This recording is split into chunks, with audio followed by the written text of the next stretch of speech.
영국 리버풀은 한때 잘 나갔습니다. 노예무역의 중심이었고 산업혁명의 중심이었습니다.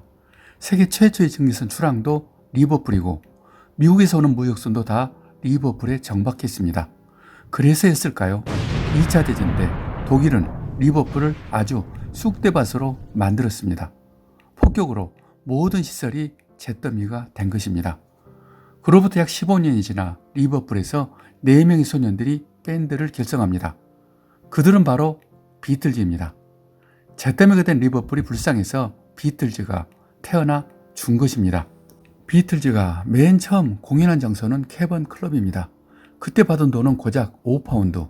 2년 후 미국 공연에서 성공을 하고 돌아와 다시 캐번 클럽에서 공연을 합니다. 그때 받은 돈은 처음 받은 돈의 60배입니다. 비틀즈가 유명해지면서 덕분에 리버풀도 활기를 찾았습니다. 그러나 8년 후 비틀즈가 해체되면서 다시 썰렁해집니다.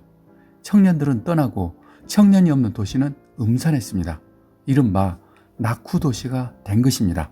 리버풀은 다시 화려해지고 싶었습니다. 사람들이 밀려오는 과거의 영광을 되찾고 풍요로운 도시를 만들고 싶었습니다. 그래서 전문가들이 수없이 연구를 했지만 그 도시를 살리는 단초, 그 실마리는 항상 비틀즈였습니다. 그래서 1990년 비틀즈 박물관을 설립합니다. 2000년 리버풀 컬처 컴퍼니를 설립합니다. 2009년 대학에 비틀즈 학과를 신설합니다. 그리고 캐번 클럽에서는 오직 비틀즈 음악만 연주하게 하고 비틀즈가 처음 공연하는 그 시설 그대로를 유지하게 만들었습니다. 그래서 좋아졌을까요? 아닙니다. 좋아지긴 했지만 특별한 성과는 없었습니다. 그러던 중 결정적인 아이디어는 크리스 버틀러라는 사람이 찾아냈습니다. 그는 어느 날 쇼핑센터에서 4명의 비틀즈가 서 있는 대형 사진을 보고 맞다, 바로 이거라고 확신했습니다. 그것은 바로 사진에 있는 4명의 비틀즈를 그대로 동상을 만들어서 리버풀에 설치하자는 아이디어입니다. 하지만 보통 사람들에게 그 아이디어는 너무 평범했습니다. 일단 크리스 버틀러라는 사람이 누군지부터 알 필요가 있습니다. 크리스 버틀러, 그 이름은 무슨 전문가처럼 근사하지만 실제 하는 일은 동상을 만드는 회사에서 일하는 본부장이었습니다. 그러니 그 말이 먹힐 리가 없습니다. 그냥 그가 매출을 올리려고 영업한다고 생각한 것입니다. 그럼에도 크리스 버틀러는 시장도 만나고 시의장도 만나면서 끊임없이 민원을 넣었습니다. 그래도 반응은 싸늘했습니다. 그런 예산이 없다.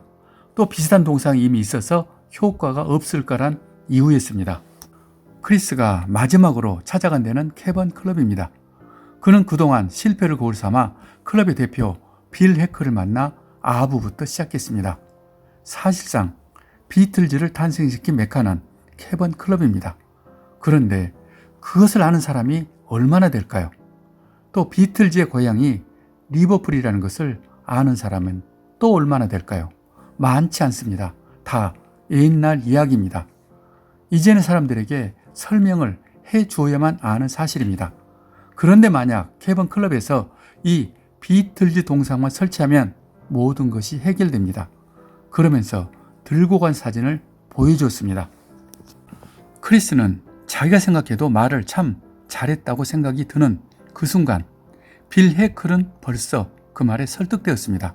다른 것은 몰라도 그 동상은 캐번 클럽을 홍보할 것이고 동상을 찾는 사람이 많아지면 당연히 캐번 클럽의 손님도 많을 것이기 때문입니다. 결국 캐번 클럽의 후원으로 동상이 만들어지는데 조각가는 앤드류 에드워드입니다. 크기는 실물의 약 2배이고 각 인물마다 스토리를 담았습니다. 폴 맥카트니는 죽은 아내를 추억하는 카메라를 들게 하고 명상을 좋아하는 조지 해리스는 산스크리트가 새겨진 벨트를 착용했습니다. 링고스타의 신발 바닥에는 그가 자란 지역 우편번호 L8을 새겼습니다. 그리고 존 레논은 평화를 상징하는 도토리 2개를 들게 했습니다.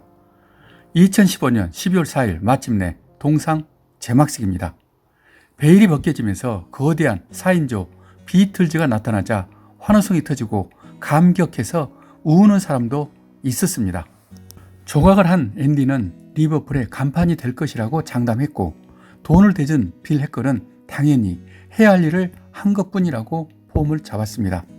존 레논의 여동생 줄리아 베어드는 오빠와 꼭 닮았다고 눈물을 흘렸고, 며칠 후 찾아온 폴 맥카트니도 감동해서 동상을 만지고 또 만졌습니다. 신기하게도 바로 그때부터 리버풀의 모든 분위기가 달라졌습니다. 페이스북, 인스타그램, 유튜브, 각종 매체에 비틀즈 동상이 소개되면서 새로운 이슈가 되었습니다. 관광객이 늘어나고 일자리가 무려 2,000개가 생기면서 경기가 좋아지고 1년 관광 수입이 1조 5천억까지 오른 것입니다. 예술을 통한 사소한 발상이 도시를 어떻게 바꾸는지를 생생하게 보여줬습니다. 여기서 우리가 알아야 할 것은 세 가지입니다. 첫째, 우리는 막연히 문화예술 도시를 말하지만 그것보다는 구체적인 종목이나 타겟이 있어야 한다는 것입니다. 그리고 두 번째는 관공서에서 예산을 만들어 랜드마크를 설치하는 것보다 연관된 기업을 통해서 기부받는 것이 더 빠르다는 것입니다. 관에서는 기부를 할 수 있는 여건을 만들어주고 다른 일을 도와주는 것이 훨씬 효율적이라는 것입니다. 최근 몽골에 가는 사람이 많아진 것은 거대한 징기스칸 동상 때문입니다. 이 동상도 몽골 국가에서 만든 것이 아니라 몽골의 여행사 젠코에서 사업상 만들어 기부한 것입니다. 그리고 에펠탑도 프랑스 정부가 아닌 에펠의 돈으로 만들어 운영했고, 그리고 자유여신상, 포항의 스페이스웍 등등 크고 좋은 공공미술은 다 기부라는 사실을 우리는 알아야 합니다. 그런 면에서 말은 기부지만 사실은 세련된 투자 전략인 것입니다. 세 번째, 우리나라도 음악의 도시가 나올 때가 되었습니다. K-팝과 한류는 그 어떤 나라도 흉내내지 못하는 우리만의 매력입니다. 그래서 그런지 홍대와 명동에 가면 외국인이 참 많습니다. 만약에 우리나라의 어떤 도시가 관광지와 연합해서 K-팝 도시라는 타이틀을 건다면 리버풀처럼 되는 것 충분히 가능할 것입니다. 정기적으로 공연과 이벤트를 하고 숙박이나 음식에서 특혜를 준다면 멀어도 찾아갈 것입니다. 스토리는 찾아야 하지만 없으면 만들어야 합니다. 세상에 완벽하게 떨어지는 스토리는 없습니다. 다 꾸미고 각색한 것이 대부분이라는 말로 마치겠습니다. 저는 작가 이철이었습니다. 예술 제국의 길은 우리가 세계 정상으로 가는 가장 빠른 길입니다. 이 영상을 구독하시는 것은 그 길을 함께 가는 것입니다.